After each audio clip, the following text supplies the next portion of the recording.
যে আমাৰ যুগ অনুপাতে যে ধৰ্ম নিৰ্ণয় কৰি থৈছে এই কথাটো আজি আমাৰ মানুহে বহুতে নাজানে কাৰণ ভগৱন্ত যুগে যুগে অৱতাৰ হৈ আছে হৈ থাকিব কাৰণ কেতিয়া হয় কেতিয়াবা পূৰ্ণ অৱতাৰ ৰূপে আহে কেতিয়াবা অংশ অৱতাৰ ৰূপে আহে কেতিয়াবা কলা অৱতাৰ ৰূপে আহে কেতিয়াবা বিভূতি ৰূপ অৱতাৰ ৰূপে আহে এতিয়া কোনটো অৱতাৰ হ'ব যেতিয়া 100 ভাগৰ 100 মহিমাযুক্ত হৈ আহে তাক কয় পূৰ্ণ অৱতাৰ যেতিয়া 4 ভাগৰ 1 অংশ মহিমাযুক্ত হৈ আহে তাক কয় অংশ অৱতাৰ যেতিয়া 16 ভাগৰ 1 অংশ মহিমাযুক্ত হৈ আহিব লগা হয় তাক কয় কলা অৱতাৰ আৰু যেতিয়া 100 ভাগৰ 1 অংশ মহিমাযুক্ত হৈ আহে তাক কয় বিভূতি অৱতাৰ ভগৱন্তই অপপ্ৰঞ্চে প্ৰপঞ্চে অৱতৰণং অৱতাৰ উপনিষদত কৈছে যে অপপ্ৰঞ্চৰ পৰা প্ৰপঞ্চলৈ নামি অহা অৱস্থাটোৱে হৈছে অৱতাৰবাদ এতিয়া ভগৱন্তই কোনটো অৱতাৰ ল'ব হেতু ধৰাধামৰ ওপৰত নিৰ্ভৰ কৰিব গতিকে কৃষ্ণ পূৰ্ণ অৱতাৰ হৈ পেলাই ধৰাধামলৈ আহিছিল শংকৰদেৱ অংশ অৱতাৰ ৰূপে কলা অৱতাৰ ৰূপে নাভি এনেধৰণে বিভূতি অৱতাৰ ধৰে নৰসিংহ এই ধৰণে এটা উদ্দেশ্য লৈ বা এটা সমস্যা সমাধানৰ কাৰণে ভগৱন্ত যুগে যুগে হৈ আছে হৈ থাকিব এতিয়া আমাৰ যুগৰ অনুপাতে ধৰ্মটো নিৰ্ণয় কৰি থৈছে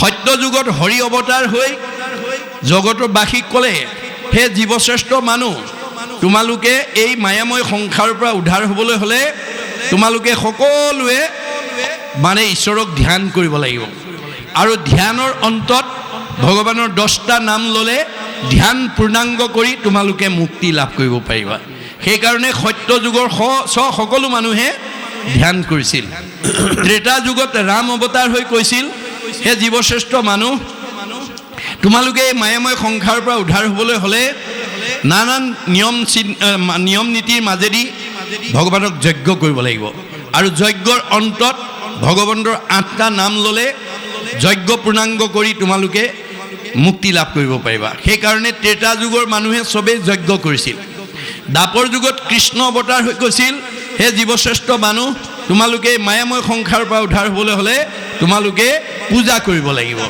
আৰু পূজাৰ অন্তত ভগৱানৰ 12টা নাম ল'লে পূজা পূৰ্ণাংগ কৰি মুক্তি লাভ কৰিব পাৰিবা সেইকাৰণে মানে দাপৰ যুগত সকলো মানুহে পূজা কৰিছিল আৰু কলিত সেই কৃষ্ণই শংকৰ ৰূপে আহি কৈছিল হে কলিৰ লোকসকল তোমালোকে কেৱল ঈশ্বৰৰ নাম ল'বা গতিকে আন ধৰ্মবিলাক কৃষ্ণৰ লগত গুচি গ'ল আন ধৰ্ম কৃষ্ণৰ লগতে গুচি গৈলা এক স্থান হুয়া হৰি নাম মাত্ৰ ৰৈলা এতেকেহে নামতো সমস্ত পুণ্য পায় জানিয়া যতনে ফুৰা হৰি গুণ গায় নামে তপ নামে জপ নামে যোগ ধ্যান নামে দান নামে পুণ্য কোটি তীৰ্থ স্নান নামে ধন জন বন্ধু নামে পিতা মাতা নামে নিজ সুহৃদ নামে সে গতি দাতা ইহপৰ লোকে নাম বিনে গতি নাই চাৰিও বেদৰ ইহে মুখ্য অভিপ্ৰায় 4খন বেদ ব্ৰহ্মাই আনি 3বাৰ প্ৰমাণ কৰি আমাক সিদ্ধান্ত দিছে চাৰিও বেদক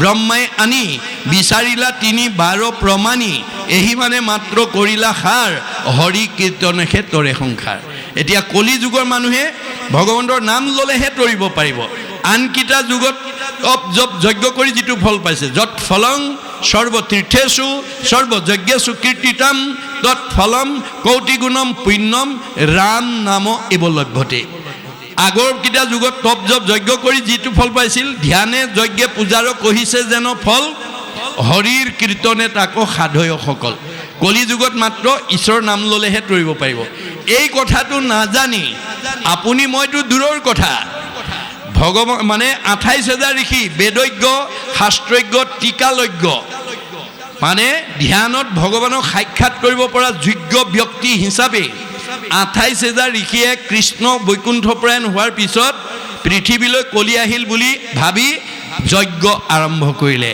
28 সহস্ৰ ঋষি বেদত প্ৰধান বিষ্ণুৰ নৈমেষ ক্ষেত্ৰ মহাপুণ্য স্থান মান্য কৰি সুতক পাতিলা সত্ৰ তথা শৌনক প্ৰমুখ্যে শুনে ভাগৱত কথা যে তেওঁলোকে হাজাৰ হাজাৰ বছৰ যজ্ঞ কৰি যজ্ঞৰ ধোঁৱাৰে ধোঁৱা বৰণীয়া হৈ ফল নাপালে নাপায় অৱশেষত সেই সময়লৈকে পদহেলিত অৱহেলিত নিষ্পেষিত নিচ জাতি বুলি ঋষি সমাজত বহিবলৈ নিদি বহুত যোজন পিছত বহিবলৈ দিয়া সুতক মাতি আনি শৌনকে এই নিবেদন কৰিছে কি বুলি যে শৌনক বদতি শুনা সুত মহামানী পৰম পাতকী কলি পাইলে হেন জানি আৰম্ভিলো যজ্ঞ আশী সহস্ৰ বছৰ হোম ধূৰ্মে ধূৰ্ম বৰ্ণ ভৈলে কলে বৰ আমি হাজাৰ বছৰ হাজাৰ বছৰ যজ্ঞ কৰি যজ্ঞৰ ধোঁৱাৰে আমাৰ গা ধোঁৱা বৰণীয়া হৈ গ'ল কিন্তু যিটো কৰ্ম কৰোৱাটো নাহিকে বিশ্বাস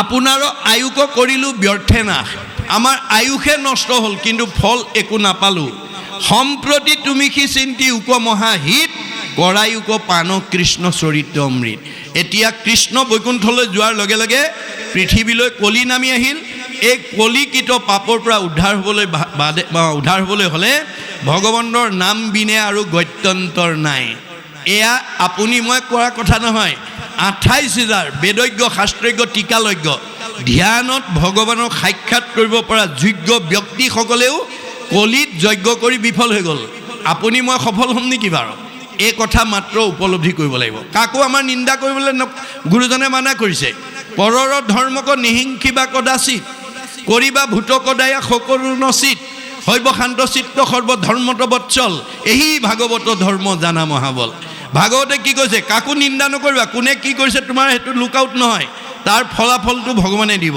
তুমি মাত্ৰ চকুৰ আগত দেখি যোৱা ভুলটো আঙুলিয়াই দিবা কিয় তোমাৰ আৰু মোৰ মাজত কোনো পাৰ্থক্য নাই আত্মাৰ দিশত আপোনাৰ আৰু মোৰ মাজত পাৰ্থক্য নাই দেহৰ দিশতহে আছে গতিকে দেহ বিনাশী ধৰ্ম এৰি অবিনাশী আত্মাৰ ধৰ্মৰ দ্বাৰা আমি নিজক ৰাখিব লাগিব আৰু বাচিব লাগিব গতিকে সঁচা কথাটো কৈ যাবা মানিলে তৰিব নামানিলে মৰিব কিন্তু তুমি ঈশ্বৰৰ প্ৰিয় হৈ থাকিবা কিন্তু মোৰ চকুৰ আগত কোনোবাই ভুল কৰিছে মোৰ কোনো বংশ পৰিয়াল নহয় মোৰ কোনো সমাজৰ মানুহ নহয় এই বুলি যদি আপুনি কোনোবাই ভুল কৰা দেখিও যদি নোকোৱাকৈ গুচি যায় তেতিয়াহ'লে তাৰ মানে অংশীদাৰ আপুনি হ'ব লাগিব আৰু আপোনাৰ সঞ্চিত পুণ্য নষ্ট হ'ব তাক সম্ভাষণ যিজনে কৰে আজন্মৰ পুণ্য তেখনে হৰে আপোনাৰ সঞ্চিত পুণ্যও নষ্ট হ'ব গতিকে আপুনি সদায় সঁচা কথাটো কৈ যাব আপুনি মইতো দূৰৰ কথা অৰ্জুনেও প্ৰতিবাদ কৰিছে ভগৱানৰ ওচৰত প্ৰভু তুমি সব নামতে হৈ যায় বুলি কৈছা তপ জপ যাগ যজ্ঞ হোম ব্ৰত মিছা নেকি নাই সখী তাৰ সত্যতা আছে তাৰ সত্যতা সেই ঠাইতে থাকিব যি ঠাইত সূৰ্যৰ পোহৰ নাথাকে তাতহে আন্ধাৰ থাকিব সূৰ্যৰ পোহৰ থকা ঠাইত যেনেকৈ আন্ধাৰ থাকিব নোৱাৰাটো বিজ্ঞানসন্মত বাস্তৱ সত্য ঠিক তেনেকৈ মোৰ সূৰ্যস্বৰূপ নাম য'ত নাথাকে জৈত নাই মোৰ নাম সূৰ্যৰ উদয় তৈ দেখে প্ৰকাশে তপ জপ যজ্ঞ ছয় আজি আপোনাৰ নিতাইজান গাঁৱৰ ৰাইজে যদি ঈশ্বৰৰ নাম নলয় ভাগৱত নুশুনে কীৰ্তন নপঢ়ে তেতিয়াহ'লে আপোনালোকে তপ জপ যজ্ঞ কৰিবই লাগিব দুটাৰ ভিতৰত এটা কৰিব লাগিব ভগৱানৰ সৃষ্টি দুটা এটা আন্ধাৰ এটা পোহৰ এটা দিন এটা ৰাতি এটা ভক্তি এটা মায়া তপটো বটুম দুটাৰ ওপৰতে জীৱক লৈ তেওঁ আনন্দ কৰি আছে গতিকে ভগৱানে অৰ্জুনক কৈছে য'ত মোৰ নাম নাই তাত তপ জপ যজ্ঞ কৰিব লাগিব কিন্তু মোৰ যদি নাম লৈছে তেতিয়াহ'লে তপ জপ যজ্ঞ কৰিব নালাগে তথাপি প্ৰত্যয় যদি নাহিকে তোমাৰ কৰোঁতে বে শুনা হেৰা সত্য অংগীকাৰ তথাপি মোৰ কথাত যদি তুমি বিশ্বাস নকৰা মই শপত খাই কওঁ শুনা সত্যে সত্যে সত্যে সত্যে সত্যে নিষ্ঠা মানি সত্যে সত্যে সত্যে সত্যে সত্যে বোলো বাণী কৌটি কৌটি পাপৰ নামে সেই সংসাৰক নাম বিনে নাহি সখী সংসাৰ তাৰক দশ সত্য কৰি মই দঢ়াইলোঁ তোমাক নাসজাইবা যদি সখী নকৰা সঞ্জাত তুমি মোৰ সখী কাৰণে মোৰ অংশ জীৱৰ কাৰণে সঁচা কথাটো তোমাক 10 বাৰ শপত খাই ক'লোঁ মানিলে তৰিবা নামানিলে মৰিবা তাৰ দুখে মোক স্পৰ্শ কৰিব নোৱাৰে আপুনি সঁচা কথাটো কৈ যাওক কাৰণ আত্মাৰ দৃষ্টিত আপোনাৰ মোৰ মাজৰ কোনো পাৰ্থক্য নাই মানিলে তৰিব নামানিলে মৰিব কিন্তু আপুনি সঁচা কথা কোৱাৰ কাৰণে ঈশ্বৰৰ প্ৰিয় হৈ থাকিব আপুনি ঈশ্বৰৰ প্ৰিয় হৈ থাকিব গতিকে আপুনি সঁচাটো যাতে ঢাকি ৰাখিব লগা নহয় তাৰ প্ৰতি আপুনি গুৰুত্ব দিব লাগিব সেইকাৰণে কৈছে মান্য কৰি সুতক পাতিলা সত্ৰ তথা শৌনক প্ৰমুখ্যে শুনে ভাগৱত কথা শৌনক বদতি শুনা সুত মহামানী পৰম পাতকী কলি পাইলে হেন জানি আৰম্ভিলো যজ্ঞ আশী সহস্ৰ বছৰ হোম ধূৰ্মে ধূৰ্ম বৰ্ণ ভৈলে কলে বৰ যিটো কৰ্ম কৰোৱাটো নাহিকে বিশ্বাস আমাৰ কোনো ইয়াৰ পৰা ফলাফল নাপালোঁ আপোনাৰো আয়ুক কৰিলোঁ ব্যৰ্থে নাশ, নিজৰ আয়ুষে নষ্ট হ'ল। সম্প্ৰতি তুমি সি চিন্তি উকমহাহিত কৰায়ুক পানক কৃষ্ণ চৰিত্ৰ মৃত। এতিয়া আমি বুজি পালোঁ যে কলি যুগত যাগ যজ্ঞ কৰিলে জীৱই গতি নাপায়। গতিকে তুমি এতিয়া ঈশ্বৰ কৃষ্ণৰ কথা কৈ আমাক গতি দিয়া। আৰু কি বুলি কৈছে যে পৰম ঈশ্বৰ কৃষ্ণ দেৱনাৰায়ণ তান মহাভক্তি ইটো শ্ৰৱণ কীৰ্তন।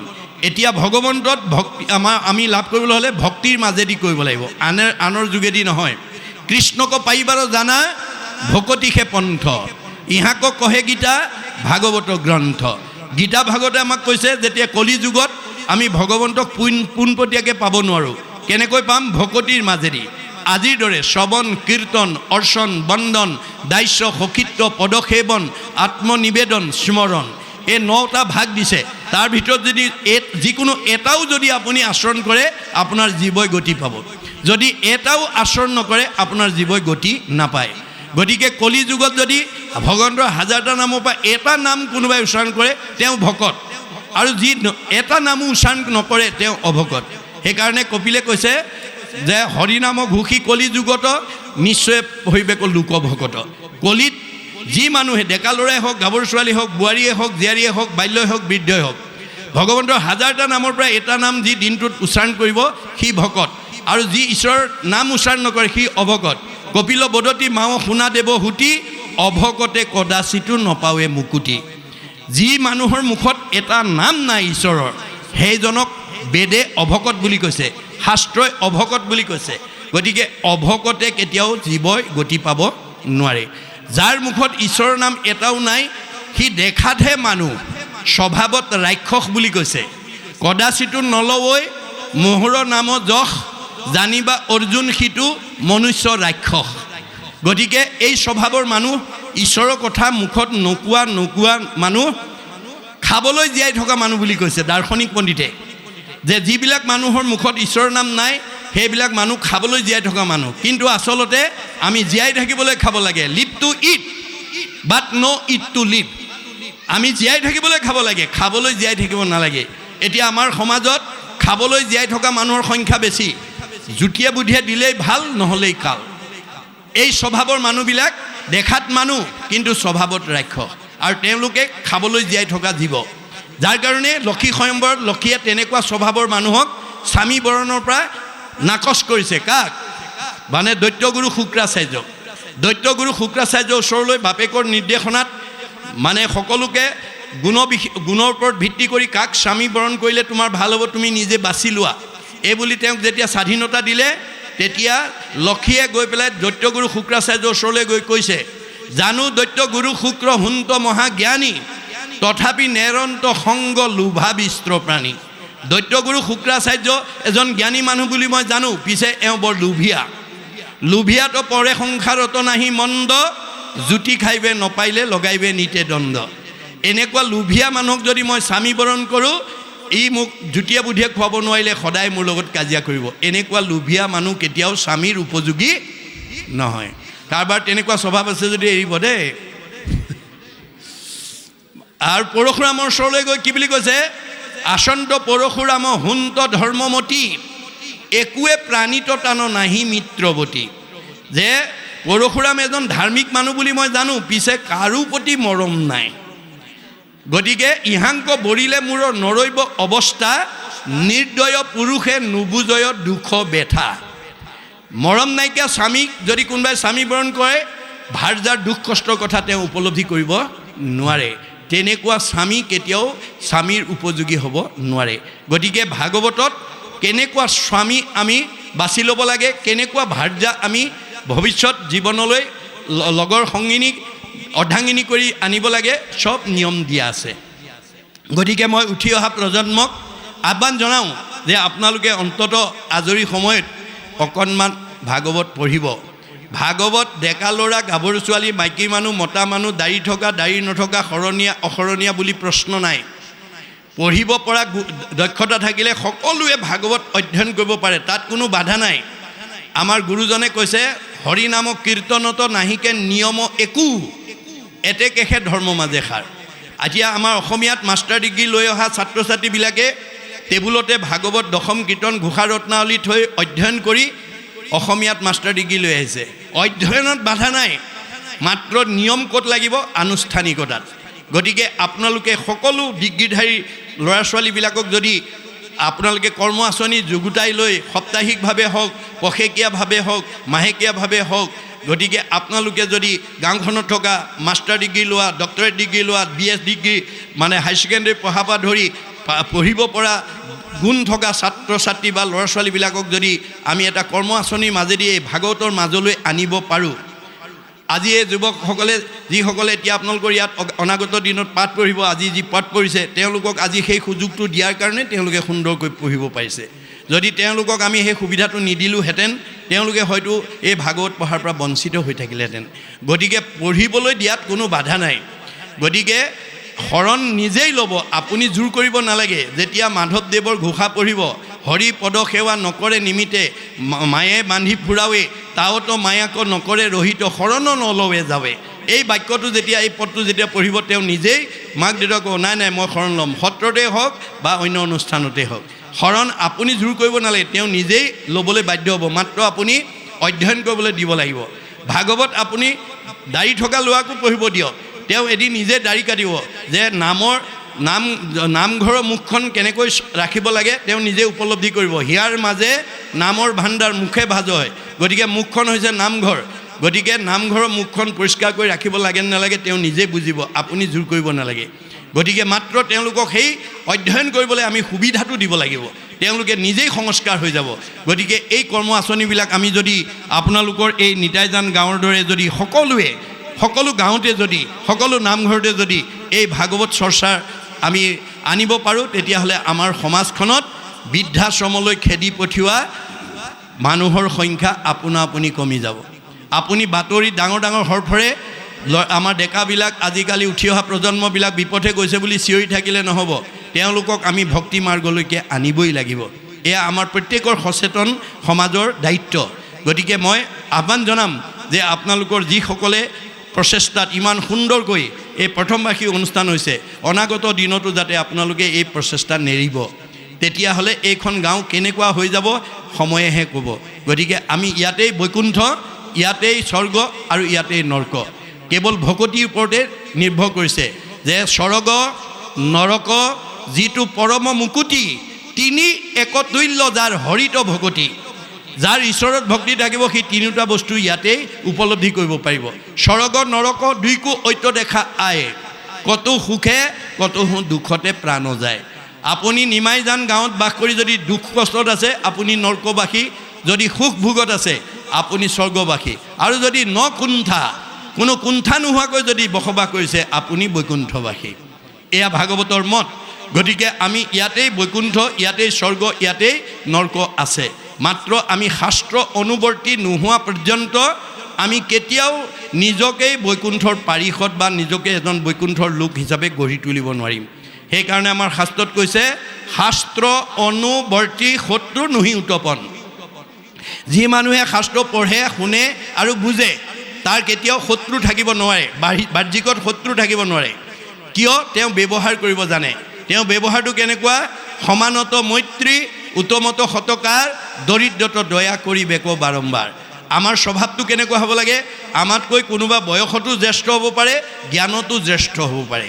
গতিকে জ্যেষ্ঠজন জ্ঞানৰ ফালৰ পৰাই হওক, বয়সৰ ফালৰ পৰাই হওক, জ্ঞানীজনক বা জ্যেষ্ঠজনক আমি সন্মান কৰিবলৈ আমি জানিব লাগে, আৰু সমানজনক বন্ধু ব্যৱহাৰ কৰিব লাগে, আৰু আমাতকৈ হীন বা নিচজনক মৰমৰ চকুৰে চাব লাগে।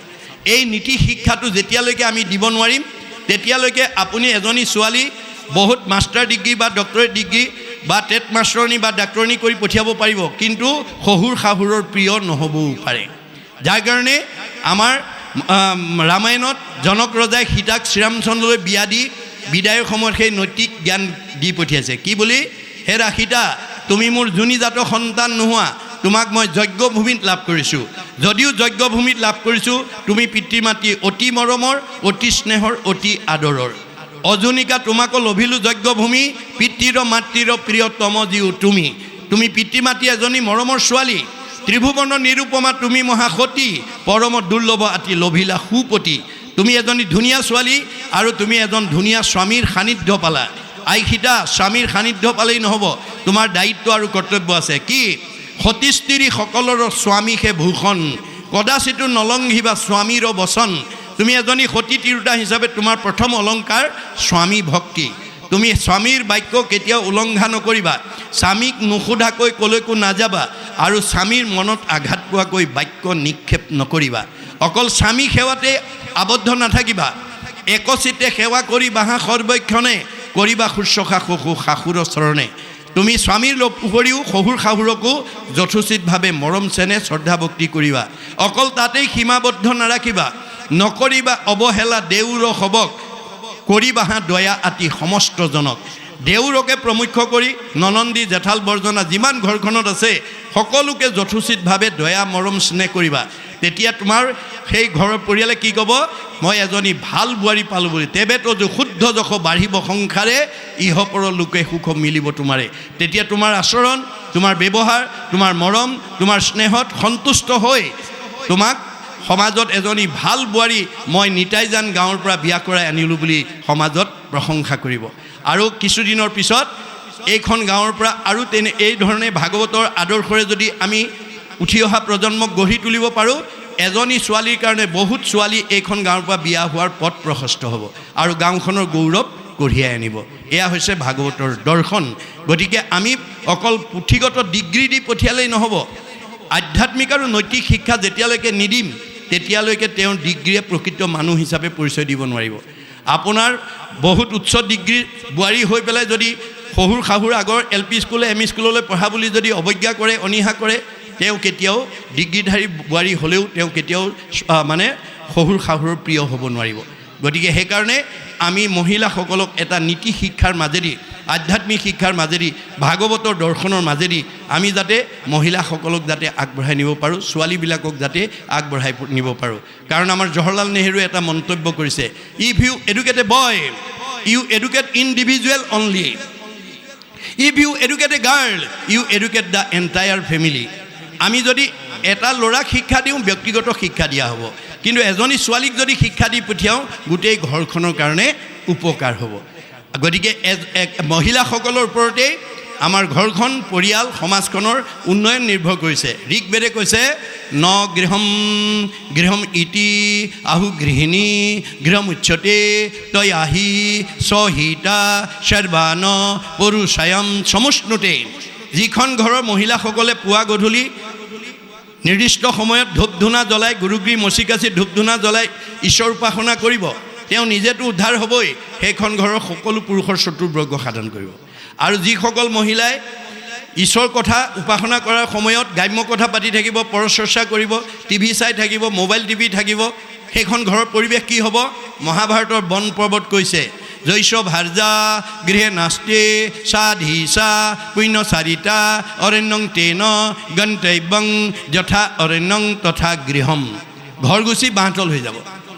আইসকলে ইচ্ছা কৰিলে ঘৰ গুচি বৈকুণ্ঠলৈ উত্তৰণ কৰিব পাৰে আৰু ইচ্ছা কৰিলে ঘৰ গুচি বাঁহতল কৰিব পাৰে।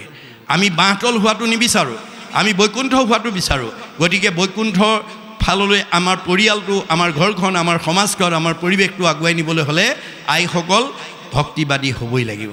গতিকে এই তথ্য আমাক ভাগৱতে দিছে। সেইকাৰণে এতিয়া কৈছে যে তান ভক্তি তুচ্ছবৰ্ণ কীৰ্তন, ইহাক নজানি আন কৰ্ম কৰি মৰোঁ।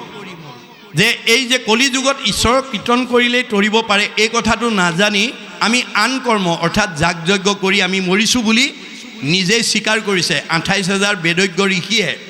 ইহাক নজানি আন কৰ্ম কৰি মৰোঁ, কৈও কৃষ্ণ কথা সুতক যেনমতে তৰোঁ।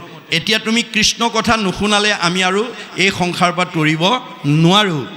ইহাকেহে আমাৰো মিলিল মহাভাগ, তুমি হেন মহন্তক পাইলোঁ ভাগ্যে লাগ। আমি ইয়াতে আত্মসন্তুষ্টি হৈছোঁ যে আমাৰ এই জীৱনৰ দুখ দুৰ্গতিৰ সময়ত তোমাৰ দৰে এজন মহন্ত লোকৰ আমি সান্নিধ্য পাইছোঁ। আজি আপোনালোকৰ এই নিমাইজান বাসীয়ে এই কথা উপলব্ধি কৰিব লাগিব যে আপোনালোকৰ গাঁৱতকৈ বহুত ধনী, বহুত শিক্ষিত, বহুত সম্পদশালী গাঁও ওচৰত থাকিব পাৰে, কিন্তু জগতৰ উপকাৰমূলক এনেকুৱা 4 দিনীয়া কাৰ্যসূচীৰে ভাগৱত আৰু ভাওনা প্ৰদৰ্শনৰ অনুষ্ঠান পাতিব নোৱাৰিবও পাৰে। ধন থাকিলেও নোৱাৰে যদি নাভাবে, ধন থাকিলেও নোৱাৰে যদি নাভাবে। ভাবেন লভতে সৰ্বম ভাবেন দেৱদৰ্শনম ভাবেন লভতে পৰম জ্ঞানম তস্মাৎ ভাৱ অৱলম্বনম। আমি ভাল কাম এটা কৰিবলৈ ভাবিব লাগিব, নাভাবিলে নহ'ব। আৰু এয়া নিতাই জান গাঁৱত ওপৰত ভগৱানৰ কৃপা পৰিছে বুলি ভাগৱতে কৈছে। শতকোটি জন্মান্তৰে হুৱে মহাভাগ নৰসৰি ৰকজীৱে তেবে পাৱে লাগ তাতো যেবে মূৰদায়া ভৈলজাক প্ৰতি সেহিহে কৰিব পাৰে আমাতো ভকতি। ভগৱন্তৰ কৃপা নকৰিলে এনেকুৱা ভক্তি কৰ্ম আঁচনি কোনেও ল'ব নোৱাৰে। এই কথা আজি 28,000 ঋষিৰ দৰে নিতাই জান গাঁৱৰ সকলো বাপ আয়ে উপলব্ধি কৰিব লাগিব যে আমাৰ ওপৰত কৃপা পৰিছে কাৰণেহে আজি আমাৰ আৰ্জিত অৰ্থ এটা এই পবিত্ৰ কামত লগাবলৈ সক্ষম হৈছোঁ। কাৰণ শুনা ধনঞ্জয়, ধন নহ'লে কাৰ্য নিষিজয়। হে অৰ্জুন, তোমাক মই ধনটো সৎ কাম কৰিবৰ কাৰণে আৰু জীৱনৰ নিৰাপত্তাৰ কাৰণে দিছোঁ। মই দিয়া ধন থাকি যদি তুমি উগ্ৰপন্থীৰ বলি হ'ব লগা হয়, মই দিয়া ধন থাকি যদি চোৰ ডকাইতৰ বলি হ'ব লগা হয়, তেতিয়াহ'লে ধনৰ মূল্য ক'ত? গতিকে ধন কেনেকৈ উপাৰ্জন কৰিব লাগে আৰু ধন কেনেকৈ প্ৰয়োগ কৰিব লাগে মই ভাগৱতত লিখি থৈ আহিছোঁ। ন্যায় উপাৰ্জিত বিত্ত শুদ্ধ আতিশয় সেই বিত্তে ভগৱন্তক পুজিবে লাগে। সৎভাৱে উপাৰ্জন কৰা অৰ্থৰে আমি ভগৱন্তক সেৱা পূজা কৰিব লাগে। অৰ্থ আৰ্জি বাৰ কিঞ্চিত একো নাহি ফল যদি নভ জয় হৰি চৰণ কমল। আজিৰ দৰে ঈশ্বৰ সেৱামূলক কৰ্মত যদি আমাৰ আৰ্জিত অৰ্থ যদি প্ৰয়োগ কৰিব নোৱাৰোঁ, সেই ধনৰ কোনো মূল্য নাই। কিয়? দুখ কৰি ধন ধান আৰ্জা যত মানে কৃষ্ণে এৰে যদি তাকো খাইবে আনে। আপুনি বহুত ব্যৱসায় বাণিজ্য চাকৰি কৰি ধন উপাৰ্জন কৰি বেংকত আপুনি ফিক্সড ডিপজিট কৰি থ'ব পাৰিব, কিন্তু যিদিনাখন আপোনাৰ দেহৰ পৰা কৃষ্ণ ওলাই যাব বা আত্মা ওলাই যাব, আপুনি বেংকত থোৱা ধন আপুনি ভোগ কৰিবলৈ নাপায়। কোনে কৰিব? নমিনীয়ে ভোগ কৰি থাকিব। সেইকাৰণে কৈছে নিজ হস্তে আৰ্জি যদি উক জগন্নাথ কিছু ব্যয় কৰি উক হৰিৰ সেৱাত। এই দুখন হাতেৰে তুমি জীয়াই থাকোঁতে যি উপাৰ্জন কৰিছা তাৰ কিবা এটা অংশ মোৰ কামত ব্যৱহাৰ কৰিবা। যিবা কিছু আছে ধন তেজা তাহাৰ মোহ মন কিছু ব্যয় কৰা হৰি অৰ্থে। লাভ কি হ'ব? তেবে সে ভকতি বাঢ়ে মাধৱত প্ৰেম চৰে তেবে ধন নাযায় তাৰ ব্যৰ্থে। এই 4 দিনীয়া কাৰ্যসূচী সফল ৰূপায়ণ কৰিবলৈ যাওঁতে আপোনালোকৰ বহুত পইচা খৰচ হৈছে, বহুতে দান বৰঙণি দিছে, দিয়া দেখাত খৰচ হৈছে। বেদে কৈছে জমা হৈছে। ভগৱন্ত বেদ মানে ভগৱন্ত, যাক বেদ কহে সেইটো ঈশ্বৰৰ সাক্ষাৎ। ঈশ্বৰৰ শুনতে যিটো হুয়া আছে যাত, ঈশ্বৰৰ মুখেদি যিবিলাক বাক্য নিশ্চিত সেয়ে হৈছে বেদ। গতিকে এই বেদ ভাগৱতত ভগৱন্তই কৈছে তুমি যদি এক গুণ লগাইলে অনন্ত গুণ হয়, নাজানি মুগুদ হবে ধন সাঞ্চিত হয়। মই দিয়া ধন থাকি যদি মোৰ কাৰণে এগুণ লগোৱা মই অনন্ত গুণ দিম। তুমি 2 হাতে দিবা, মই 4 হাতে দিম, কিমান চপাবা? তেনে ক্ষেত্ৰত যদি মই দিয়া ধন থাকি তুমি যদি মোৰ কামত ব্যৱহাৰ কৰিব নিদিয়া, ধন সাঞ্চি যিটো বিষ্ণু বৈষ্ণৱক নেদৈ গৃহাগত ভৈলে তাকো নাই বুলি খেদৈ মাধৱৰ নাম লৈ বৈষ্ণৱ বোলাৱে হেনয় জনক দণ্ড দিয়ন্ত মাধৱে। ধন থাকিও কোনোবাই বিচাৰি গ'লে ভাল কামৰ কাৰণে যদি নাই বুলি পঠাই দিয়ে, আদৰণি সমিতিৰ সদস্যসকলে গম পাব কোনে কোনে ঘূৰাই পঠিয়াইছে। হয় নাই? কোনোবাই যদি ঘূৰাই পঠিয়াইছে সি বৈষ্ণৱে হওক বা অবৈষ্ণৱে হওক, মই তেওঁক দণ্ড দিম বুলি ভগৱন্তে কৈছে। কেনেকৈ দিম? নহি চোৰে নেই নহি অগ্নিয়ে দহয় নহি দণ্ড বন্ধ হুয়াত ৰাজাই লয়।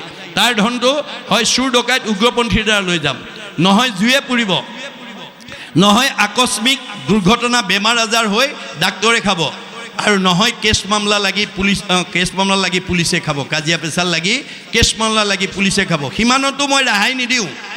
হাঁ ধন বুলি পাছে কান্দে ৰাও বান্ধি ঘৰে ঘৰে ভিক্ষা মাগে কৃষ্ণ কৃষ্ণ বুলি। মই তেওঁ সেই জীৱটোক মই পিছৰ জন্মত ভিক্ষাৰী কৰি পঠিয়াই দিম। এতিয়া আপোনালোকে গাড়ীয়ে মটৰে ট্ৰেইনত গ'লে দেখিব যি জনগোষ্ঠীৰে ভিক্ষাৰী নহওক ঈশ্বৰৰ নাম লৈ ভিক্ষা খোজে। এইটো ভাগৱত দৰ্শন। গতিকে আমি ভগৱন্তই দিয়া ধন থাকি যাতে অনাগত জন্মত আমি যাতে পিছৰ জন্মত যাতে ভিক্ষাৰী হ'ব লগা নহয়, তাৰ কাৰণে আমি প্ৰয়োগ নীতিটো জানিব লাগিব। প্ৰয়োগ নীতি নাজানিলে ধনেই আপোনাৰ মৃত্যুৰ কাৰণ হৈ যাব পাৰে। এতিয়া বহুত মানুহ ধনৰ কাৰণে উগ্ৰপন্থীৰ বলি হৈছে, ঘৰতে চোৰ ডকাইতৰ বলি হ'ব লগা হৈছে। গতিকে আমি যাতে ভাগৱত শুনি সেই তেনে এটা দুখৰ সন্মুখীন যাতে হ'ব লগা নহয়, তাৰ কাৰণে আমি গুৰুত্ব দিব লাগিব। এতিয়া সেইকাৰণে কৈছে যত স্বৰ্গ সুখ যিটো মুখ্য সুখ মূল ভকতৰ সংগৰ অল্পকো নুহি তুল। সকলো সুখৰ ভিতৰত স্বৰ্গ সুখ শ্ৰেষ্ঠ, তাতোতকৈ আকৌ বৈকুণ্ঠৰ সুখ, যত স্বৰ্গ সুখৰ যিটো মুখ্য সুখ মূল, যে মুক্তি পোৱা সুখটো সকলোতকৈ ওপৰত। কিন্তু সেই মুক্তি সুখতকৈও আজি ভকতৰ সংগৰ যিটো সুখ সেইটো তুলনা নহয় বুলি কৈছে। সেইটো স্বৰ্গ সুখ আৰু বৈকুণ্ঠৰ সুখৰ লগত তুলনা নহয়। এই কথা নাজানি এবাৰ এজন ভকতে ভগৱন্তক দাবী কৰিলে, প্ৰভু মোৰ ভকতিত তুমি সন্তুষ্ট হৈছানে? ভগৱন্তই ভাবিলে ইয়াৰ গণ্ডগোল লাগিল, হয় হয় তোমাৰ ভকতিত মই সন্তুষ্ট হৈছোঁ। যদি সন্তুষ্ট হৈছা মোক তেনেহ'লে মুক্তি দিয়া নাই কিয়? তোমাক মুক্তি লাগে নেকি? যদি মোৰ ভক্তি শুদ্ধ হৈছে মোক মুক্তি দিব লাগে। ভকতি কৰিলে জীৱই মুক্তি পায়। হ'ব হ'ব, তোমাৰ মনৰ কামনা পূৰণ হ'ব। মই কালিলৈ ৰথ পঠিয়াই দিম, তুমি ৰথত উঠি মুক্তি লৈ মোৰ তালৈ গুচি যাবা। পিছদিনাখন ৰথ পঠিয়াই দিলে। সেই ভকতজনক লৈ পেলাই মানে বৈকুণ্ঠত নি পেলাই মুক্তি 5 প্ৰকাৰত ভাগ কৰি দেখুৱাইছে। শালুক্য, সামীপ্য, সাৰূপ্য, সাযুজ্য, লীন বা নিৰ্বাণ। মুক্তিৰ 5টা ভাগ আছে। শালুক্য মানে স্বলোক, বৈকুণ্ঠত নি বহুৱাই থৈছে। বহি আছে, এদিন দুদিন 3 দিন 4 দিন পাৰ হৈ গৈছে। ভকতজনে ভাবিছিলে কি মই এনেকৈ আজি নিতাই যান, কালিলৈ মানে শিৱসাগৰ, পৰহিলৈ যোৰহাটলৈ গৈ ভকতৰ মাজত ভাগৱত শুনি থকাতকৈ মই যদি একেকোবে গৈ যদি বৈকুণ্ঠত থাকিবগৈ পাৰোঁ, ভগৱন্তৰ লগত মই সদায় আলাপ কৰি থাকিব পাৰিম। এই মনোভাৱেৰে তেওঁ সেই মুক্তিৰ কথাটো কামনা কৰিছিল। যেতিয়া 4 দিন মানে তেওঁ মুখৰ আগেদিয়ে প্ৰভু অহা যোৱা কৰি আছে, তেওঁ ফালে নাচায়ো একো নুসুধে। পিছদিনা ভাবিলে মই কালিলৈ ধৰিব লাগিব। পিছদিনা ভগৱন্ত ওলাই আহোঁতে বৈকুণ্ঠৰ পৰা দৌৰ মাৰি গৈ আগচি ধৰি কৈছে, ৰ'ব বোলে কি হ'ল? বোলে 4 দিন হ'ল, এদিন দুদিন নহয় 4 দিন হ'ল মই তোমাৰ ইয়াত থকা, তুমিতো আজিলৈকে মোৰ খবৰ এটা লোৱা নাই, মই কি হৈছোঁ একো এটা সোধা নাই।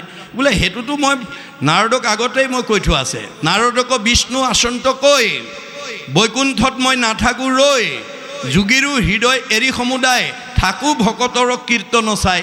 মোক বৈকুণ্ঠত বিচাৰি নাপাবা, মই যোগীৰ হৃদয়ত নাথাকোঁ। মোৰ ভকতে য'ত মোৰ গুণনাম লয় মই তাতেই থাকোঁ। নহং তিষ্ঠামি বৈকুণ্ঠে যোগীনাং হৃদয়ে নচ মদ ভক্তা যত্ৰ গায়ন্তী তত্ৰ তিষ্ঠামি নাৰদ। প্ৰভু তেনেহ'লে মোক আকৌ ভকতৰ সংগলৈকে পঠিয়াই দিয়ক। গতিকে আকৌ তেওঁক ভকতৰ সংগলৈ ঘূৰি আহিছে। সেইকাৰণে কৈছে যে যিমানবিলাক সুখ আছে স্বৰ্গ সুখ শ্ৰেষ্ঠ, তাতকৈ মুখ্য সুখতকৈও ভকতৰ সংগৰ মাজৰ যিটো ভক্তি সুখ সেইটো আনৰ লগত তুলনা নহয়। এইটো ক'লে নুহি তুল, অল্পকো নুহি তুল। আকাশে সঞ্চাৰে ৰবি, ৰথ যেন বায়ু, সূৰ্যৰ লগতো হৰৈ জগতৰ আয়ু। সূৰ্য উদয় আৰু অস্ত যোৱাৰ লগে লগে আমি এদিন এদিন মৃত্যুৰ ফালে আগবাঢ়ি গৈ আছোঁ। একক্ষণ মানে যিটো শুনে কৃষ্ণ কথা, তাৰ বিনে আনৰ জীৱন যায় বিধা। এই ৰাতিপুৱা সূৰ্য উদয়ৰ পৰা অস্ত যোৱাৰ ভিতৰত এক ক্ষণ যদি আমি কৃষ্ণ কথা শুনিব পাৰোঁ, এক ক্ষণ মানে 4 মিনিট সময় যাতে আমি প্ৰত্যেকেই ঈশ্বৰৰ কথা শুনিব পৰা, গাব পৰা, ক'ব পৰা এটা যাতে সুবিধা ল'ব পাৰোঁ, তাৰ প্ৰতি গুৰুত্ব দিছে। যদি এক ক্ষণো কোনোবাই ঈশ্বৰৰ কথা নুশুনে, আমাৰ এতিয়া বহুত মানুহ আছে এক ক্ষণ 4 মিনিটো শুনিবলৈ সময় নাই। সেইকাৰণে অৰ্জুনক উদ্দেশ্যি কৈছে, আৰু হেৰা শুনা তুমি এক বিনে নুহু দুই, অবিদ্যা মায়াতো ভিন্ন দেখি। হে অৰ্জুন, তুমিয়ে মই একেটাই। মায়াত থকাৰ কাৰণে মানুহে আমাক দুটা বুলি ভাবে। মোৰ অংশ জীৱ তুমি, মই আত্মা অন্তৰ্যামী, এহি হেতু তুমি মই সখী। তুমি মোৰ অংশ জীৱ অৰ্জুন, সেইকাৰণে তুমিয়ে মই সখী। সাৰথীৰ কহো ভেদ, লোৱা তাৰ পৰিছেদ, আনে নজানয় মহামতী, যিগোটা যে মহাৰথী ৰথেশ্বৰী কৰা গতি, ৰথ কোনো চলাৱে সাৰথী। হে অৰ্জুন, তুমি মহাৰথী হিচাপে যিখন ৰথত উঠি যুদ্ধত অৱতীৰ্ণ হৈছা কৰ্মত অগ্ৰগতি, সেই ৰথখন কিন্তু মই চলাই আছোঁ, সদায় মনত ৰাখিবা। অৰ্জুনক সতৰ্ক কৰি দিয়াৰ চলেৰে আমাক কৈছে যে অৰ্জুনৰ ৰথখন যদি কৃষ্ণই চলাইছে, আমাৰ ৰথখন কোনে চলাইছে? আমাৰ ৰথখনৰ নাম গীতাত কি বুলি কৈছে? দেহ ৰথ, ঘোঁৰা মন, ইন্দ্ৰী প্ৰাণ সেনাগণ, বিষয় অৰণ্য ভৈলতাৰ। আজি আমাৰ যিজন আমাৰ হৃদয়ত থকাৰ কাৰণে আমি চকুৰে দেখিছোঁ, কাণেৰে শুনিছোঁ, মুখেৰে খাইছোঁ, হাতেৰে কৰিছোঁ, ভৰিৰে গৈছোঁ, সেইজনৰ কথা শুনিবলৈ, ভাবিবলৈ, কৰিবলৈ, যাবলৈ আমাৰ বহুত মানুহৰ সময় নাই। এতিয়া অৰ্জুনক কৈছে, যদি মোৰ কথা শুনিবলৈ, জানিবলৈ, ভাবিবলৈ তোমাৰ সময় নাই, তোমাৰ ৰথখন কিন্তু ভালকৈ নচলিব, ঘূণে ধৰিব। কেনেকুৱা? অৰ্শ, গুল্ম, পিত্ৰ, কেঁচুমূৰীয়া, মূৰৰ বিষ, পেটৰ বিষ, দাঁতৰ বিষ, কঁকাল বিষ, ভৰি বিষ, কাৰ কি আছে আৰু। আপোনাৰ ঈশ্বৰৰ কথা নুশুনা মানুহে কেতিয়াও শৰীৰটো সুস্থ কৰি ৰাখিব নোৱাৰে, মনত ৰাখিব কথাটো। তাৰ অমংগল হ'বই, কাৰণ ইয়াত সকলো নীতি নিৰ্ধাৰণ কৰি থোৱা আছে। গতিকে ভাগৱতৰ নিয়ম নজনা মানুহে কেতিয়াও নিজৰ স্বাস্থ্য সুন্দৰ কৰি ৰাখিব নোৱাৰে। সেইকাৰণে আমাৰ উঠি অহা বহু প্ৰজন্মই মনক সদাচাৰ নকৰাৰ কাৰণেই অৰ্জুনক কৈছে, তুমি 4 মুঠি জীৱৰ ভিতৰত সৰ্বশ্ৰেষ্ঠ ৰূপে জন্ম দিলোঁ, তুমি ইন্দ্ৰিয়ক সংযম কৰিবা, নহ'লে তুমি আহিল কণা গ'ল কণা খাগৰি কাটিল 3 কণা, তোমাৰ জন্ম ধৰাৰ সাৰ্থকতা নহ'ব। অৰ্জুনে এই প্ৰস্তাৱত প্ৰতিবাদ জনাইছে, কি বুলি? অহেন শুনি অসন্তোষ কৰন্ত অৰ্জুন, ইন্দ্ৰিয়ক বৈশ্য কৰি বাক পাৰে কোন। কাৰ খাদ্য আছে ইন্দ্ৰিয় সংযম কৰা? এই প্ৰস্তাৱ মোৰ কাৰণে গ্ৰহণযোগ্য নহয়। তে কৃষ্ণই হাঁহি পেলাই উত্তৰ দিছে, কৃষ্ণে বোলে, সখী তুমি নকৰিবা ভয়, অভ্যাসতে ইন্দ্ৰিয় বৈশ্য আপুনি হয়। ভয় নকৰিবা, অভ্যাস কৰা। আজি আপোনালোকে নিজকে সোধকচোন, অহাৰ পৰা কৰ্টখনত বহি আছে, ঘৰত অকলে ইমান সময় বহি থাকিব পাৰিলেহেঁতেনে? নোৱাৰে। আজি কোনে বহাইছে? আমাৰ বেদে কৈছে, স্ব পৰম অনুৰক্তি ঈশ্বৰেই ভক্তি। আজি আপোনালোকে ঈশ্বৰৰ কথা শুনিবৰ কাৰণে, জানিবৰ কাৰণে, বুজিবৰ কাৰণে অনুৰাগ লৈ বহি আছে। এই অনুৰাগে আমাক 6টা প্ৰমোচন দিব। প্ৰথম স্কন্ধ ভাগৱতত এই কথা উল্লেখ কৰিছে, আগ্ৰহ, প্ৰীতি, আগ্ৰহ, ৰতি, প্ৰীতি, ভক্তি, শান্তি, 6 নম্বৰত মুক্তি। এই ক্ৰমখিনি আমি আগুৱাই যাব লাগিব। এই আদৰ্শৰে আমি সমাজখনক আগুৱাই নিব লাগিব, তেতিয়াহে আমাৰ মানৱ জন্ম ধৰাৰ সাৰ্থকতাটো হ'ব। যদি এইখিনিৰ পৰা আমি নিজক আঁতৰাই ৰাখোঁ, আমি কেতিয়াও দেহটো সুস্থ কৰি ৰাখিব নোৱাৰিম। গতিকে আমি অভ্যাসৰ জৰিয়তে আমি যাতে ঈশ্বৰৰ কথা শুনিবৰ কাৰণে, গাবৰ কাৰণে, ক'বৰ কাৰণে এক ক্ষণ যাতে সময় দিব পাৰোঁ, তাৰ কাৰণে আমি গুৰুত্ব দিব লাগিব। এইটো কথা আপুনি মই নুবুজাটো সৰু কথা, ভগৱন্তৰ পৰম সখা অৰ্জুনেও বুজি পোৱা নাছিলে। সেইকাৰণে এদিন অৰ্জুনক সংস্কাৰ কৰাৰ উদ্দেশ্যে প্ৰস্তাৱ দাঙি ধৰিলে, হেৰা সখা, তুমি জীৱনত কেতিয়াবা সঁচা কঠীয়া গাঁও দেখিছানে? অৰ্জুনে ক'লে, সঁচা কঠীয়া গাঁও আছেনে? আছেতো নাকো। তুমি দেখিছানে নাই? বোলে দেখা নাই। চাব খোজা নেকি? বোলে চাব খোজোঁ। উঠা, ৰথত উঠা। ৰথত উঠাই লৈ সঁচা কঠীয়া গাঁও দেখুৱাবৰ কাৰণে সঁচা কঠীয়া গাঁৱৰ অভিমুখে তীব্ৰ বেগে ৰথ এৰি দিছে। কিছু দূৰ যোৱাৰ পিছতে সঁচা কঠীয়া গাঁৱৰ পৰা এজন আলৰ বুঢ়াই হাতত লাখুটি লৈ থৰক বৰক কৰি আহি আছে। কৃষ্ণই অৰ্জুনক ক'লে, সেই বৃদ্ধগৰাকী দেখিছা? বোলে দেখিছোঁ। সেই যুগৰ গৰাকীয়ে সঁচা কঠীয়া গাঁৱৰ আচল বৃদ্ধ। ইমান বুঢ়া কালত হাতত লাখুটি লৈ থৰক বৰককৈ তেওঁ কোনফালে আহিছে তুমি সুধিবাচোন। বোলে উৎসৰ পালে ৰথ ৰাখি দিবা। মই ৰথ ৰাখি দিম। বুঢ়াৰ ওচৰত পোৱাৰ লগে লগে ৰথ ৰাখি দিলে। ৰখাৰ লগে লগে অৰ্জুনক ক'লে, সোধাচোন ক'ত যায়? ককা, বোপা, তুমি ইমান বৃদ্ধ বয়সত হাতত লাখুটি লৈ থৰক বৰককৈ ক'ত যোৱা? বোপাই, মই সাধুৰ সংগলৈ যাওঁ। সাধুৰ সংগলৈ? বোলে হয়। কৃষ্ণ ক'লে, বয়স কিমান হৈছে সোধাচোন। ককা, আপোনাৰ বাৰু বয়স কিমান হৈছে? বোপা, সঁচা কথা ক'বলৈ গ'লে মোৰ বয়স মাত্ৰ 5 বছৰ। অৰ্জুনেতো ৰথতে জঁপিয়াই উঠিলে, হেৰা সখা, এইজনে নেকি সঁচা কঠীয়া গাঁৱৰ আচল বুঢ়াজন? দেখোঁতেই শীতল পিঠিতেই কাঁইট, দেখাতে এওঁ 80-85 বছৰৰ বুঢ়া, আৰু মাত্ৰ 5 বছৰ বুলি কৈছে। আৰু তুমি সেইজনকে সঁচা কঠীয়া গাঁৱৰ আচল বৃদ্ধ বুলি ক'লা। ভিতৰৰ সোপাই কি ক'ব মোক দেখুৱাব নালাগে, ইয়াৰ পৰাই ৰথখন ঘূৰোৱা। কৃষ্ণ ক'লে, ৰ'বাচোন, ৰ'বা, অলপ ধৈৰ্য ধৰা। সোধাচোন, সোধা, কিয় ক'লে? ককা, অকণমান ৰ'বচোন। বোপা, কি হ'ল? মোৰ সংশয় হৈছে। কি সংশয়? তোমাক দেখোন দেখাত একেবাৰে 80-85 বছৰ যেন বুঢ়া যেন লাগিছে, তুমি মাত্ৰ 5 বছৰ বোলে। বোপা, ৰহস্য আছে। কি ৰহস্য? ভেদ কৰা হওকচোন। তুমি ভবাৰ দৰে মোৰ জন্মগত বয়স 85 বছৰ সঁচা, কিন্তু বিগত 80টা বছৰ মই ইন্দ্ৰিয় সুখভোগ আৰু পৰিয়াল পোহপালনৰ চিন্তাতেই ঈশ্বৰত শৰণ নোলোৱাকৈ, সাধুৰ সংগত গৈ ঈশ্বৰৰ কথা নুশুনাকৈ মোৰ 80টা বছৰ মোৰ বিষয়ৰ চিন্তাতে মোৰ পাৰ হৈ গ'ল। বেদৰ মতে এইটো মোৰ বৃথা আয়ুস গ'ল।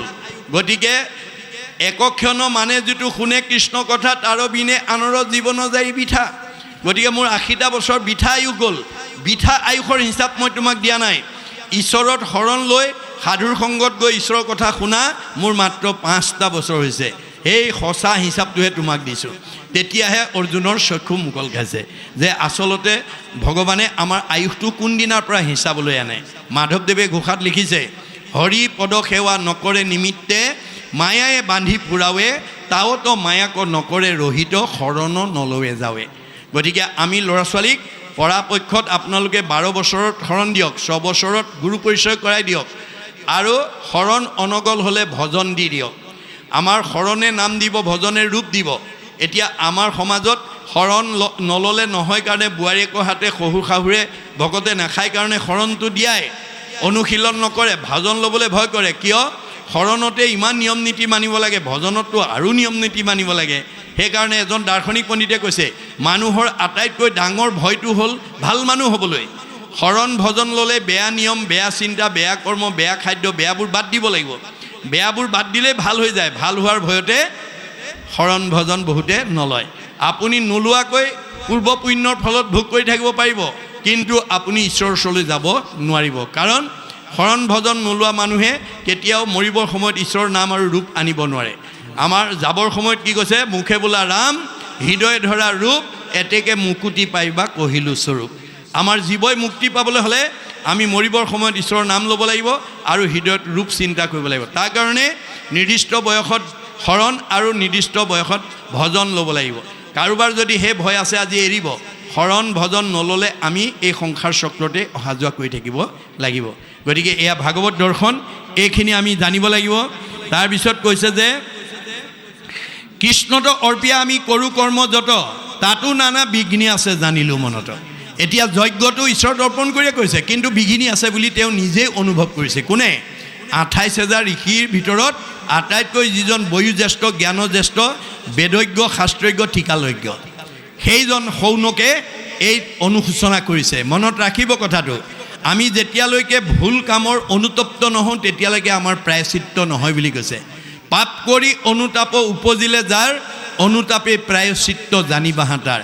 আপুনি এটা বেয়া কাম কৰাৰ কাৰণে পৰিয়ালে বেয়া পাইছে, সমাজে বেয়া পাইছে, সীমাঘৰীয়া মানুহে বেয়া পাইছে, সমাজে বেয়া মানে আনে বেয়া পাইছে, তে আপুনি অনুভৱ কৰিব লাগে মই যাতে ভৱিষ্যত আৰু এনেকুৱা বেয়া কাম নকৰোঁ। এই বুলি যিদিনা অনুভৱ হ'ব সেইদিনা আপোনাৰ সংস্কাৰ হ'ব। কিন্তু মানুহে দ্বন্দ্ব ভৰাই কাকো সংস্কাৰ কৰিব নোৱাৰে। এতিয়া এওঁ 1000 বছৰ যজ্ঞ কৰি অনুতপ্ত হৈছে যে মই যে কি কৈছে যে কৃষ্ণত অৰ্পণ কৰি যদিও কৰ্মবিলাক কৰিলোঁ, ইয়াত বহুত বিঘিনি আছে। কাৰণ আন যিমানবিলাক ধৰ্ম আছে চবতে নিয়ম বান্ধি থোৱা আছে বেদৰ মতে। বৰ্ণাশ্ৰম ধৰ্ম যত যাৰ যেন বিধি আছে তাৰেহে কেৱলে অধিকাৰ, হৰিনাম কীৰ্তনত নাহিকে নিয়ম একো, এতেকেহে ধৰ্ম মাজে সাৰ। অন্য ধৰ্মবিলাক কৰিবলৈ হ'লে আপুনি আজি তাৰিখতো যাগ যজ্ঞ পূজা কৰিব পাৰিব, কিন্তু তাত নিয়ম বান্ধি থোৱা আছে বেদৰ। কি? স্থান, কাল, পাত্ৰ, নিমিত্ৰ, দ্ৰব্য, মন্ত্ৰ। আপোনাৰ আজি তাৰিখত পূজা কৰিবলৈ, যজ্ঞ কৰিবলৈ স্থানটো শুদ্ধ হ'ব লাগিব, পাত্ৰ শুদ্ধ হ'ব লাগিব, দ্ৰব্য শুদ্ধ হ'ব লাগিব, মন্ত্ৰ শুদ্ধ হ'ব লাগিব, আৰু সময়মতে কৰিব পাৰিব লাগিব। যদি এইকেইটাৰ অকণমান ব্যতিক্ৰম হয় তেতিয়াহ'লে আপোনাৰ জীৱনলৈ ওলোটা প্ৰক্ৰিয়া নামি আহিব। তাৰ উদাহৰণটো ষষ্ঠ স্কন্ধ ভাগৱতত তস্তা ঋষিয়ে দেখুৱাই থৈ গৈছে। তস্তা ঋষিৰ পুত্ৰ বিশ্বৰূপক এদিন ব্ৰহ্মাৰ পৰামৰ্শ মতে ইন্দ্ৰই নি স্বৰ্গৰ গুৰু পাতিছিল। কাৰণ ইন্দ্ৰৰ অভিমানত অসন্তুষ্ট হৈ এদিন বৃহস্পতি গুৰু স্বৰ্গ এৰি গুচি গৈছিল। যোৱাৰ লগে লগে স্বৰ্গত অথন্তৰ হ'ল। ব্ৰহ্মাৰ ওচৰত উপায় বিচাৰিলে। ব্ৰহ্মাই ক'লে যে তেওঁ পুনৰ সন্তুষ্ট হৈ ঘূৰি নহা পৰ্যন্ত তুমি তস্তাৰ পুত্ৰ বিশ্বৰূপক নি গুৰু মানি ৰাজ্য চলাই থকা। ব্ৰহ্মাৰ পৰামৰ্শ মতে তস্তা ঋষি পুত্ৰ বিশ্বৰূপক নি স্বৰ্গৰ ৰজা পাতি মানে গুৰু পাতি ৰাজ্য চলাই আছে। কিন্তু তস্তা মানে বিশ্বৰূপৰ এটা চাৰিত্ৰিক বৈশিষ্ট্য আছিল, মাক ৰাক্ষসী, বাপেক ঋষি। গতিকে তেওঁ সুবিধা পালে যজ্ঞৰ ফল অসুৰকো দিয়ে, দেৱতাকো দিয়ে। এদিন ইন্দ্ৰৰ চকুত ধৰা পৰিলে, পৰাৰ লগে লগে বৰ্জ মাৰি তেওঁ শিৰচ্ছেদ কৰিলে। পুতেকক বধ কৰাৰ লগে লগে তস্তা ঋষি অসন্তুষ্ট হৈ পুত্ৰবধি প্ৰতিশোধ ইন্দ্ৰৰ ওপৰত ল'বৰ কাৰণে লগে লগে যজ্ঞ আৰম্ভ কৰিলে। আৰু আৰম্ভ কৰি ঘিতাহুতি দি আছে আৰু মন্ত্ৰ উচ্চাৰণ কৰি আছে। প্ৰথম ঘিতাহুতি দিওঁতে তেওঁ মন্ত্ৰ কি বুলি কৈছিল? ইন্দ্ৰ শত্ৰু নিধন হওক, ইন্দ্ৰ শত্ৰু নিধন হওক। ইন্দ্ৰ শত্ৰু নিধনক বুলি আহুতি দি আছে। যেতিয়া পূৰ্ণাহুতি দিব হ'ল, খৰ মন্ত্ৰ উদাত্ত কণ্ঠৰে পূৰ্ণাহুতি দিওঁতে মন্ত্ৰ ভুল হৈ গ'ল। কি বুলি ক'লে? ইন্দ্ৰৰ শত্ৰু নিধনক। ষষ্ঠী বিভক্তি ৰ আখৰ এটা বাঢ়ি গ'ল। ৰ আখৰ এটা বাঢ়ি যোৱাৰ লগে লগে মন্ত্ৰ ভুল হৈ গ'ল। ইন্দ্ৰৰ শত্ৰু তেওঁ নিজেই। তেওঁৰ যজ্ঞৰ পৰা উৎপত্তি হোৱা বৃত্তাসুৰে ইন্দ্ৰক মৰাৰ পৰিৱৰ্তে ইন্দ্ৰৰ হাতত মৰিব লগা হ'ল। সেইকাৰণে কৈছে আমাৰ গুৰুজনাই, কলিৰ লোকৰ মতি মলিন অপাৰ, আন একো ধৰ্মতো নাহিকে অধিকাৰ। এতিয়া আন ধৰ্মবিলাক কৰাৰ অধিকাৰ আমাৰ নাই। আমি সময়মতে পাত্ৰ শুদ্ধ, দ্ৰব্য শুদ্ধ, মন্ত্ৰ শুদ্ধ আৰু নিৰ্দিষ্ট সময়ত আমি কৰিব পৰা আমাৰ যোগ্যতা কলি যুগৰ মানুহৰ নাই। সেইকাৰণে সাৰ্বজনীন ধৰ্ম দিছে যে কৃষ্ণৰ নাম ধৰাই পাৰিব, ছোৱালীয়ে নোৱাৰে, ডেকাই পাৰিব, বুঢ়াই নোৱাৰে, মতা মানুহে পাৰিব, মাইকী মানুহে নোৱাৰে, গধূলি পাৰিব, দুপৰীয়া নোৱাৰে, ৰাতি মানে পুৱা পাৰিব, দুপৰীয়া নোৱাৰে, এই কোনো নিয়ম মানি নাই। গতিকে সকলো সময়তে আমি কৃষ্ণ ভগৱন্তৰ নাম ল'ব পাৰোঁ। সেইকাৰণে এইটো ধৰ্ম সাৰ্বজনীন আৰু সনাতন। এইটো সহজ উপায়েৰে সৈতে জগতবাসীৰ কাৰণে দিছে। মনত ৰাখিব, কিন্তু কোনো জাতি জনগোষ্ঠীক লৈ আপোনালোকে গৰ্ব অহংকাৰ নকৰিব। গতিকে আপুনি নিজকে এজন মানুহ জাতি হিচাপে গণ্য কৰিব। গতিকে আমি মানুহ হিচাপে দুটা জাতি ভাগ কৰিছে, যে আমাৰ এই প্ৰথম স্কন্ধ ভাগৱততে শৌনকে এই কথাটো প্ৰতিপন্ন কৰি দিছে। যেতিয়া তেওঁ সেই মানে কৃষ্ণ কথা ক'বলৈ সূতক আহ্বান জনাইছিল, তেতিয়া সূতে সেই মন্তব্য কৈছিল যে, কিনো মহাভাগে তোমাষাৰ আগে কহিবু কৃষ্ণৰ লীলা, মাধৱৰ কথা সম্যকে পুছিলা, মোক জীৱদান দিলা। মই এই মুহূৰ্তলৈকে মৰা মানুহ হৈ আছিলোঁ, কিন্তু কৃষ্ণ কথা ক'বলৈ কৈ তুমি মোক জীয়া মানুহ কৰি দিলা। কাৰণ কৃষ্ণৰ কথাটো মোৰ মহালাভ আছে। কৃষ্ণৰ কীৰ্তনে জাতি অজাতি নাম আছে। জাতি আৰু অজাতি, মানুহক দুটা ভাগত বিভক্ত কৰিছে, এটা জাতি আৰু এটা অজাতি। আপুনি যি জনগোষ্ঠীৰে জন্মগ্ৰহণ নকৰক, ঈশ্বৰক ভজিলে জাতি আৰু ঈশ্বৰক এৰিলে অজাতি। এই তথ্য আমাক দিছে। আৰু তাৰপিছত কি কৈছে যে, এতেকে পিয়ায়ু কৃষ্ণ চৰিত্ৰ অমৃত, শ্ৰৱণ মাত্ৰকে যেন সংকীৰ্ত কীট। এতিয়া তুমি কৃষ্ণ কথা শুনাই আমাক কৃতাৰ্থ কৰা। জাগ যুগ যজ্ঞ কৰি দুখ পাইলোঁ মাত্ৰ, আবে কহিউক মহাভাগৱত শাস্ত্ৰ। এতিয়া যাগ যজ্ঞ কৰি দুখ পালোঁ, আমি কষ্ট পালোঁ। গতিকে এতিয়া তুমি ভাগৱত মহাভাগৱত শাস্ত্ৰ কৈ আমাক উদ্ধাৰ কৰা।